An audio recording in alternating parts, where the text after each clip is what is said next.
Hello friends, welcome to defence matrix. तो जब से LCA-30 के नंबर इंडियन एयरफोर्स की सर्विस में बढ़ाए जाएंगे, इसको लेकर न्यूज़ आई है, तब से LCA-30 मार्क 1A की कैपेबिलिटी पर डिस्कशन और इसका दूसरे फाइटर्स के साथ कंपैरिजन जो है ये चालू हो गया है।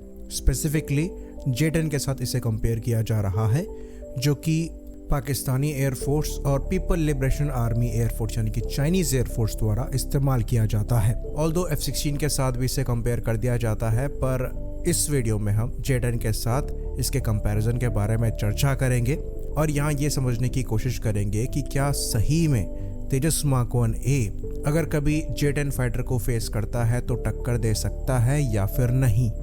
तो पहली बात तो ये कि J-10 जो है ये डिफरेंट कैटेगरी का फाइटर है और बेटर कंपैरिजन इसका तेजस मार्क 2 के बनने के बाद तेजस मार्क 2 से किया जा सकता है। तो तेजस मार्क 1A और J-10 दोनों डिफरेंट कैटेगरी के फाइटर है, तो डेफिनेटली जो J-10 है ये सुपीरियर है रेंज के मामले में, एंड्योरेंस के मामले में, ज़्यादा वेपन कैरी करने के मामले में और कुछ हद तक एवियोनिक्स के मामले में भी। तो J-10C के रडार की बात करें तो इसके बारे में ज़्यादा इन्फॉर्मेशन नहीं है बाहर। कहा यह जाता है कि ये इनका इंडिजिनस AES से रडार है जो कि 1200 के आसपास TR मॉड्यूल्स होल्ड करता है। तो इसकी अच्छी खासी पॉसिबिलिटी एग्जिस्ट करती है कि J-10 का जो रडार हो ये तेजस मार्क 1A के रडार से बेटर हो, क्योंकि डेफिनेटली साइज यहाँ पर एंटीना का बड़ा है तो परफॉर्मेंस यहाँ पर बेटर होनी चाहिए। ऑल्दो ये नेसेसरी नहीं है, पर हम फिर भी ये मान कर चल रहे हैं। बाकी J-10 में रडार वार्निंग रिसीवर डिजिटल है और मिसाइल अप्रोच वार्निंग सेंसर भी दिए हुए हैं, पर इलेक्ट्रॉनिक वॉरफेयर स्वीट को लेकर क्लैरिटी नहीं है। Most likely J-10 internal electronic warfare sweet को मिस आउट करता है। और अगर हम एक्सटर्नल पॉड बेस्ड की बात करें तो फिलहाल के लिए अभी तक कोई पिक्चर नहीं आई है जिसमें J-10 के साथ एक्सटर्नल इलेक्ट्रॉनिक वॉरफेयर पॉड देखा गया हो।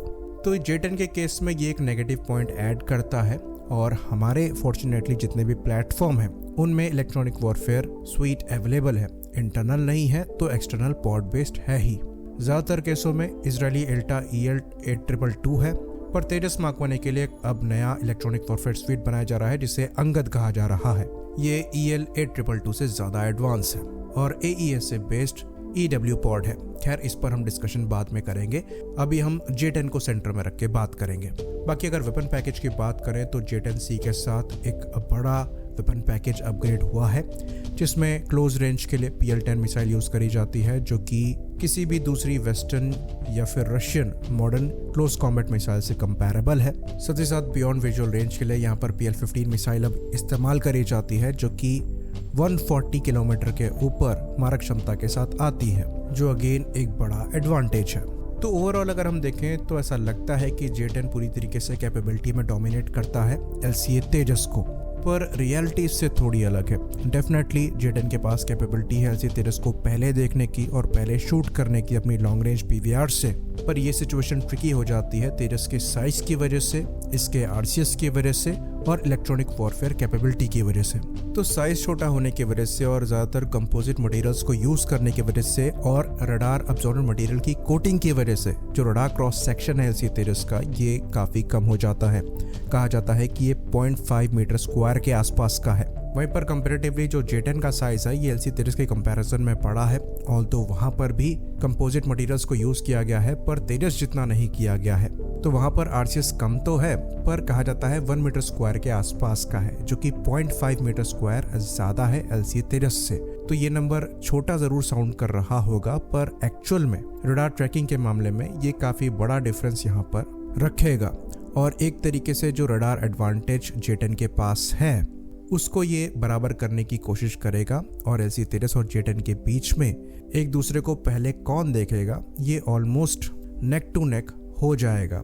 बाकी एक प्लस पॉइंट यहाँ पर जो ऐड करेगा ये इलेक्ट्रॉनिक वॉरफेयर स्वीट होगा LCA-30 का, जो जैमिंग करके अगेन LCA-30 पर लॉक मेंटेन करने में परेशानी पैदा करेगा। ऑल्दो अगर J-10 द्वारा भी जैमर्स को इस्तेमाल किया जाता है तो तेजस के लिए भी परेशानी यहाँ पर बनेगी, पर फिलहाल के लिए J-10 के साथ किसी भी तरीके के जैमर को नहीं देखा गया है, ना ही इंटरनली ना ही एक्सटर्नली। तो ज़्यादा रेंज की एयर टू एयर मिसाइल होने के बावजूद जो कि PL-15 है, J-10 उसकी पूरी रेंज को एक्सप्लॉइट नहीं कर पाएगा क्योंकि वो टारगेट को ट्रैक उतनी रेंज में नहीं कर पाएगा। मोस्ट लाइकली LCA-30 को J-10 100 किलोमीटर से कम ही की रेंज में देख पाएगा, जो कि उसको भी तेजस की अस्त्र मार्क 1 की रेंज में ले आएगा। ऑल्दो तब भी वहाँ पर PL15 के साथ ही एडवांटेज होगा क्योंकि उसकी रेंज ज़्यादा है, इसलिए वो ज़्यादा एनर्जी लॉन्ग डिस्टेंस तक सस्टेन कर पाएगी। तो अगर सेम रेंज से भी दोनों मिसाइल्स फायर करी जाती हैं तो PL15 को इवेट कर पाना मुश्किल होगा। पर इसका मतलब ये नहीं है कि अस्त्र मार्क 1 बड़े आराम से इवेट होगी, लेकिन अस्त्र मार्क 1 के साथ आपको उसकी मैक्सिमम रेंज को एक्सप्लॉइट करने के लिए एल्टीट्यूड का भी ध्यान रखना पड़ेगा। 100 किलोमीटर से कम की रेंज में PL15 लोअर एल्टीट्यूड से भी आपको ज्यादा रेंज देगी, जो कि अस्त्र मार्क 1 से आपको नहीं मिल पाएगी। फिर दूसरे फैक्टर भी यहाँ पर काउंट होंगे जो कि एंड्योरेंस के हैं। तो अगर एक बार मिसाइल आप पर लॉन्च होती है तो उसको आपको नॉच करके बचना होता है, और यहाँ पर एंड्योरेंस आपका काम आता है क्योंकि आफ्टर बर्नर का यूसेज होता है ज़्यादा। फिर मिसाइल को इवेट करके आपको रिकमिट करके फिर से एंगेज करना होता है, तो यहाँ पर डिसएडवांटेज LC-तेजस के सामने आएगा। प्लस LC-तेजस के पास जो वेपन्स हैं वो भी लिमिटेड है।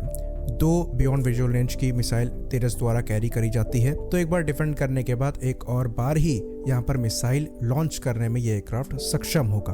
और अगर वो मिसाइल भी J-10 इवेट कर पाता है तो J-10 के पास सारा एडवांटेज होगा, क्योंकि J-10 एक बार में कम से कम 4 PL-15 कैरी करने में सक्षम है। तो J-10 के पास 2 और BVR मिसाइल होगी।